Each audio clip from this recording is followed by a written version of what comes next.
Hey guys, welcome back to Ben and Brewing's channel. If you haven't been here before, we do product reviews, tutorials, and we have a live chat feature on our website to help you through your Brew 911s. Check it out at benandbrewing.com. Today's video, we got our hands on iGulu's newest kit. Very different than what they've done before. They finally started doing wine kits. In this case, a sparkling white wine kit. Now, we do have some questions based on the type of juice they're using within this kit. Let's check it out.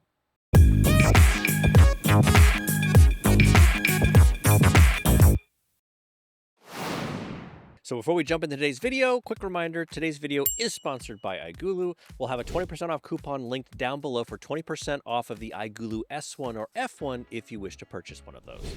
Those are affiliate links. It does help our channel. So we were very excited to get our hands on iGulu's white wine kit, the sparkling white wine kit, because it is kind of a departure from what they've done before. We've been excited for them to get into wines, and teaser or spoiler, there is a mead kit coming, so please subscribe down below if you want to see that one. We're excited for that one as well. But this is definitely a departure from what they have done in the past, and we're excited to see how it goes. Now, there are some concerns that we have with the kit. We're going to cover those here in just a second, so let's go ahead and get into it.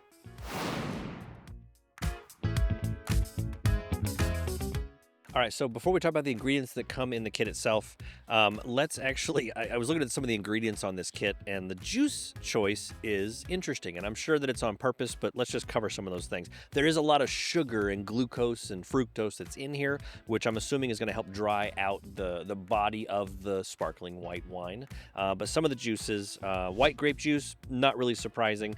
Apple juice, okay, that's an interesting choice. Apricot juice, quince juice, quince? We'll go with quince. They also have some yeast nutrients in there as well.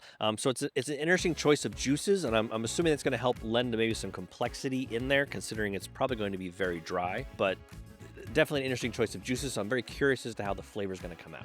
Okay, so the kit definitely has obviously the concentrated juice that's in there you're going to ferment. It also comes with some yeast nutrient and obviously the yeast to ferment it out. It also comes with a packet of wine finings, which is supposed to help the yeast kind of fall out and drop bright so you don't get like a cloudy beverage. What's interesting with their choice with that is that we're adding it pre-fermentation instead of post-fermentation. So I'm curious to see if that's going to impact the fermentation itself, because you don't want the yeast to drop out too soon.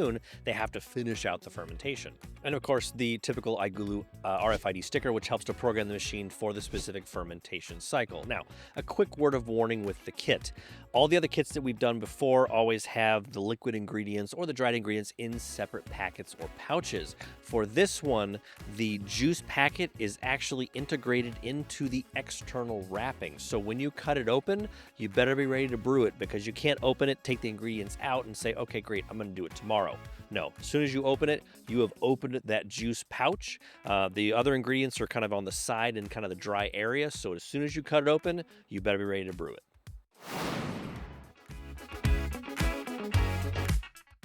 Okay, so step one, as we do with all the iGulu kits, we sanitize everything that's going to come in contact with whatever it is we're brewing. This includes the inside of the Triton keg, the pickup tube, the dip tube, and the serving tube as well. We recommend using Star Sand. We've recommended it for all of our brewing adventures. We'll have a link down below if you wish to purchase that. It is an affiliate link. We'll also link the spray bottle we use, which is actually a specific pressure bottle for acidic solutions, so it doesn't actually wear out, and it's actually lasts us quite a long time, so we recommend that as well. Once you got everything sanitized, go ahead and take 8.5 ounces of filtered water, warm water, about 100 degrees or so, and you're going to dissolve the fining packet into that 8.5 ounces of water. The fining is bentonite, which is the substance that's going to help the yeast drop out of suspension, but go ahead and dissolve that and stir it with a sanitized spoon. Now, you do have to stir it for quite a bit because it does take some time to dissolve. When I did our kit, I didn't do it quite long enough, and I ended up with a little chunky stuff in the bottom of the jar, so I kind of poured it back, mixed it, and poured it back in.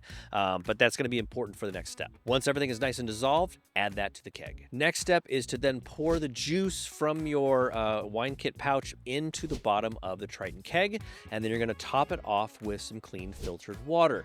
As I've mentioned before, the filtered water is extremely important. You can certainly buy some from the store, like a spring water is fine, but don't use tap water. You want to make sure there's some sort of filtration on it, specifically to remove the chlorine. Chlorine is not your fan when it comes to fermentation, and it will lead to off flavors in your finished beverage. You're going to want to top off your keg to the 116 ounce mark or so, and if you look at the bottom of your juice pouch and you do see some chunky stuff, a lot of that could be some sugars that actually should make it into the keg, or some of the yeast nutrient. Go ahead and just pour a little bit extra water in there, swish it around so it dissolves, and pour that into the keg to maximize the amount of things you're putting in there for the yeast health.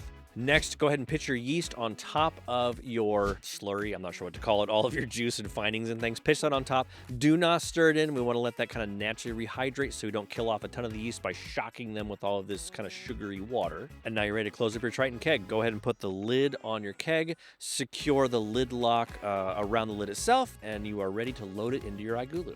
Once you've got your Triton keg loaded into the iGulu, hook up the pressure monitor to the top of the keg and your serving line. Make sure, as a reminder, to close that clamp on your serving line. You do not want anything spraying out pre-fermentation or post-fermentation.